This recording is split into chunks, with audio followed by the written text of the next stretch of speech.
Huntress to Hero by Spaz Eterna. The Girl from the Sky, Part 2. The ache in her chest was significantly less when she regained consciousness. It was the first thing she noticed, not feeling the need to scream in pain. The next thing she noticed was the voices. They were all speaking a different language that she hadn't heard before when a door slid open, and she listened to the sound of the person that saved her. It was soft and soothing. "How is she, recovery girl?" Whoever he was talking to responded again in that language that she didn't know. She opened her eyes, only to immediately close them again. The lights in this room were bright, but that might just be because she was just unconscious. She squinted her eyes back open and heard the other feminine voice that her savior spoke to speak again. She could faintly see a small older woman at the foot of the bed she was on, and it looked like the woman was facing her. The woman spoke again. Now with eyes opened all the way, she saw the woman seemed to be a nurse or a doctor, judging by the outfit she wore. She also noticed her savior at the edge of her vision, staring at her with those brilliant emerald eyes. The best that she could do was shake her head negatively and try to tell the medical professional, I'm sorry, I can't understand you." Her voice was raspy, most likely from the screaming she did earlier. The older woman made a face before speaking again, presumably to the other person in the room. Recovery girl? She said she couldn't understand you." The older woman, now dubbed as Recovery Girl, turned to the boy and spoke again. The boy responded, "No, it sounds like she's speaking Japanese just like us. Sorry, ma'am?" He was now talking to her. She tried to sit up and turned to look at him, but was hit with a wave of exhaustion and failed to sit up. He started waving his arms frantically. "Oh, please don't try and get up. Your body is frail right now, and I wouldn't want anything to happen to you. Please, ma'am, just rest here." She turned her head to the side to better make eye contact with her savior. "Water, please?" His eyes widened. "Oh, of course. Recovery girl, she wants water." Recovery girl just glanced between the two of them before turning around and walking to the other side of the doctor's office. The medical professional quickly returned with a glass of water, and she gently took it from her. She gingerly drank from the glass until it was empty, feeling the parchness leave her throat with each gulp. When finished, she placed the glass down against the side of her bed. "Thank you. And you, thank you for saving me. You're my hero." She smiled at the boy, trying to show her gratitude. The boy's eyes got watery almost immediately, and it looked like he was trying hard not to cry.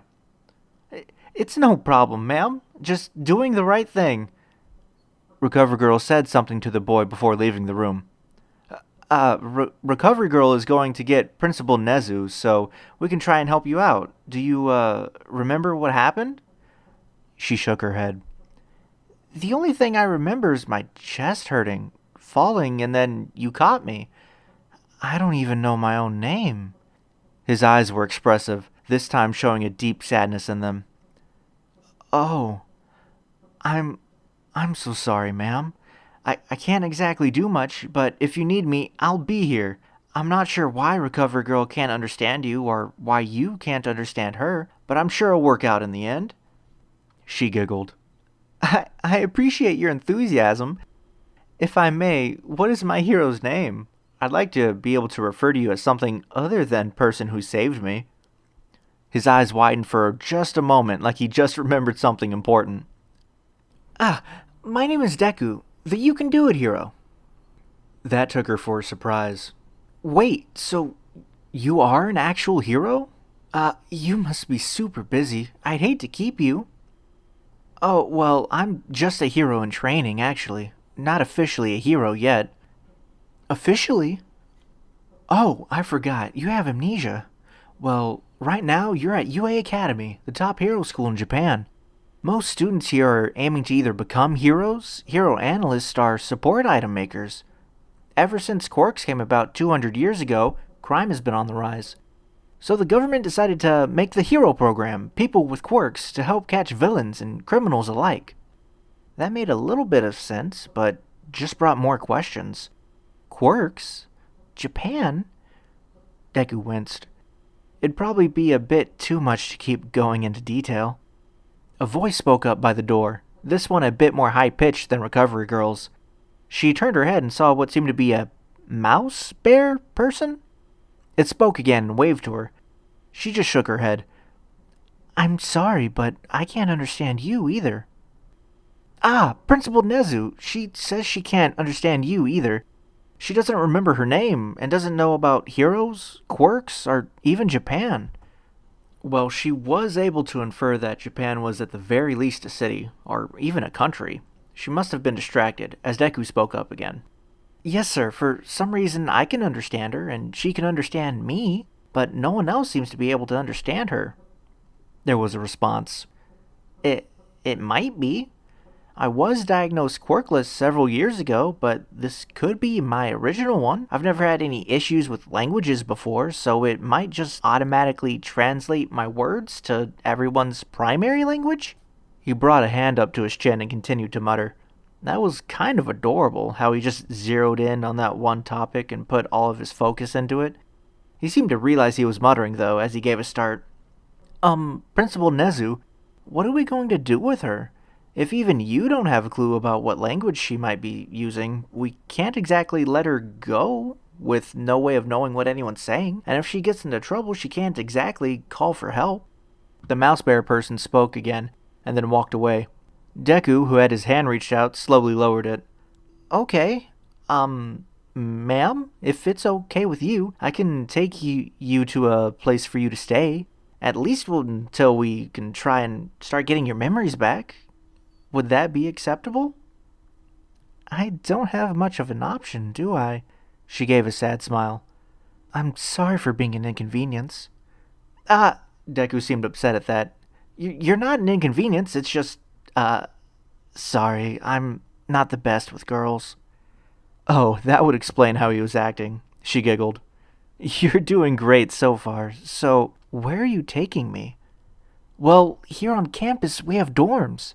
The entirety of my class, Class 1A, are all in the same dorm, so Principal Nezu thought you could move into there, so you will be around people your age, assumedly at least. He said he'd put you on the second floor, and since you'd be the only girl there, you'd have the whole wing to yourself. She was 17. Hey, she remembered something.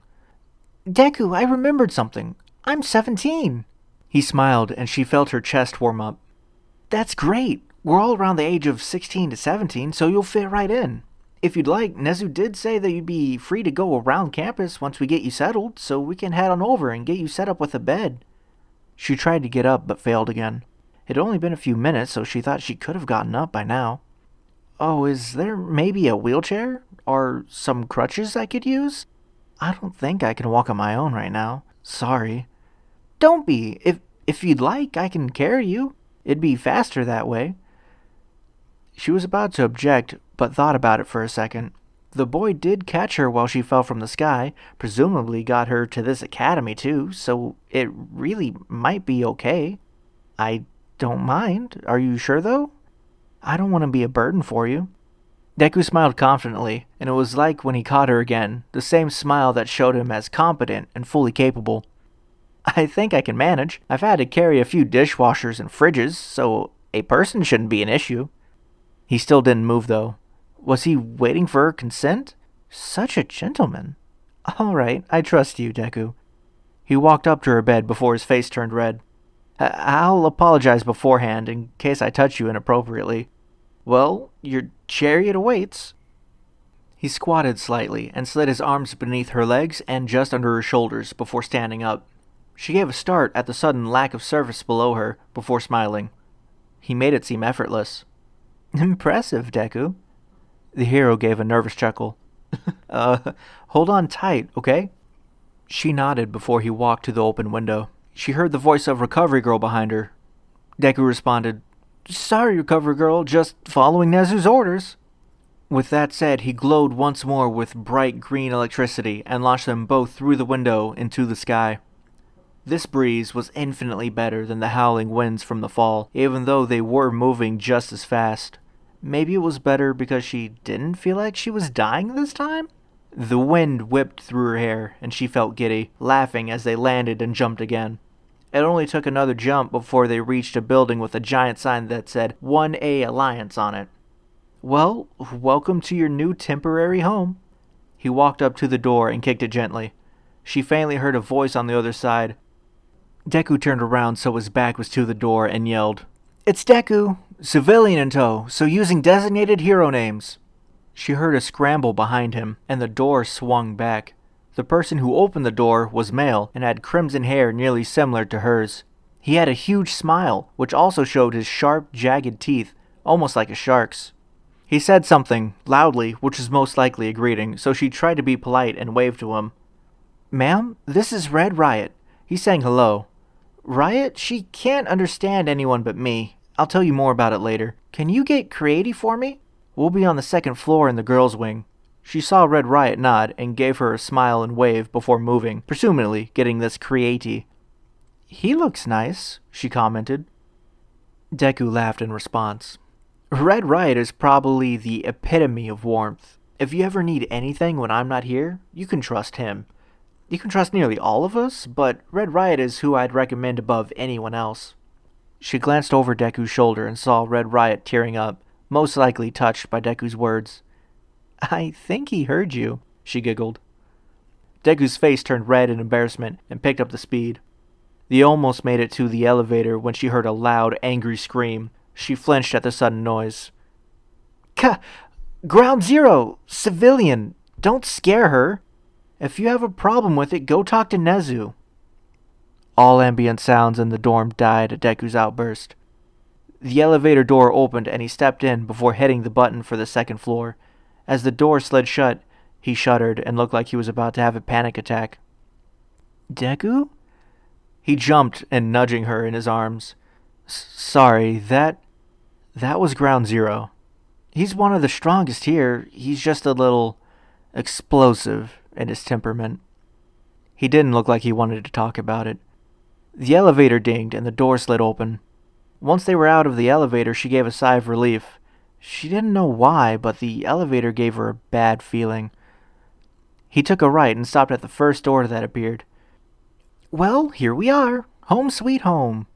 He twisted his arm and opened up the door before fixing his grip on her. When he took her in, she gazed at her new surroundings. The room was barren, except for a full-size bed, a table against the wall with a chair, presumably for studying. This was an academy, after all. Deku gently set her down on the bed. "All right, well, ideally, Creaty will be here soon, and she'll be able to help you with some, things I can't exactly help you with. I'll still be here so I can translate for you, but I'll be in the corner when she does arrive, so I don't see anything I don't need to." There was a knock on the door. "That should be Creaty now, so 1 second." She watched as he left her field of view and came back with a beautiful girl behind him, with long black hair and a gorgeous figure, wearing a simple blouse and leggings. This outfit must be her casual wear, as she couldn't see it as a hero's outfit. Creaty bowed to her. When the female hero stood up, she waved back in greeting. Deku, true to his word, walked into the corner and placed his face there, projecting his voice for Creaty.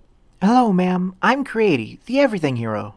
Principal Nezu sent me and Ingenium information about your situation. I'm going to create some clothes for you. Is that okay?" She nodded to the woman standing before her. "Is the robe I made for you comfortable? If it is, you can keep it. If not, I can make you a new one."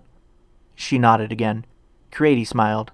"That's great. Well, I have here some measuring tape, so is it okay if you disrobe?" The stutter didn't come from Creaty. It must have just been Deku being nervous about being in the same room. She didn't mind, seeing as there was no other way to at least get some basic clothes. She just felt bad for making these heroes go out of their way for her. She untied the bathrobe and shrugged it off best she could. She was getting more feeling in her torso, but her lower half was still numb. Creaty gasped, and Deku jerked but didn't move from his position. "Creaty? What's wrong?" Deku asked. There was a pause as Creaty spoke to Deku, and it looked like she was about to cry. Was she ugly? Whatever Creaty said almost made Deku turn back around. Ma'am? Does your chest hurt?" "Does it?" "It did earlier when I was falling. It's actually made me pass out in the first place. It's not too bad right now. Why?" She moved her arms and tried to look down to see what caused Creaty to gasp. Once she noticed, she nearly gasped as well.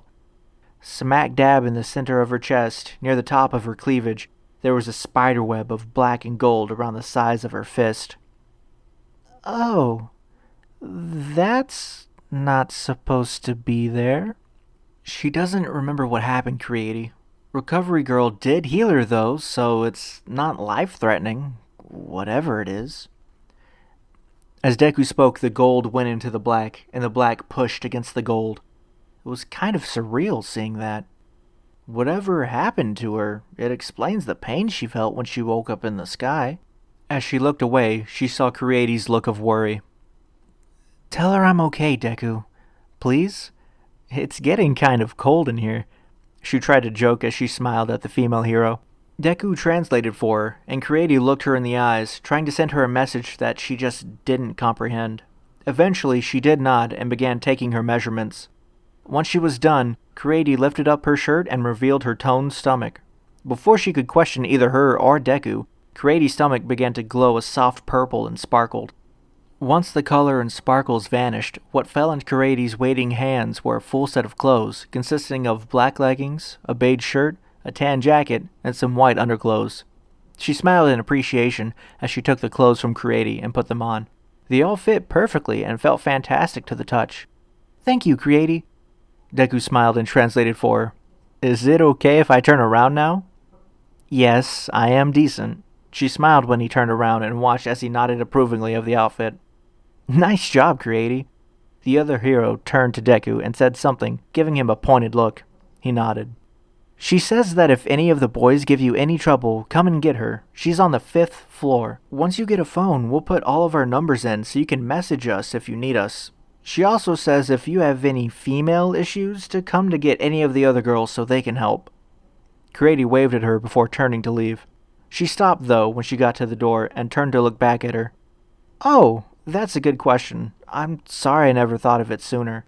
Ma'am, until we find out your name, is there anything you want us to call you besides ma'am? Yes, my name. Call me by my name. She felt a stab of hurt through her head at the thought and saw a bunch of pictures suddenly. She was holding what seemed to be glass that had images on it. Everything was blurred out except there was a picture of her on it, smiling into the camera. Next to the photo of herself, it said, Huntress in training, Pyrrha Nikos. Another stab of pain shot through her, and she gasped aloud. She felt a hand on her knee and heard Creaty get closer to her. Her eyes refocused and saw them both look at her in worry. My name is Pyrrha. Pyrrha Nikos.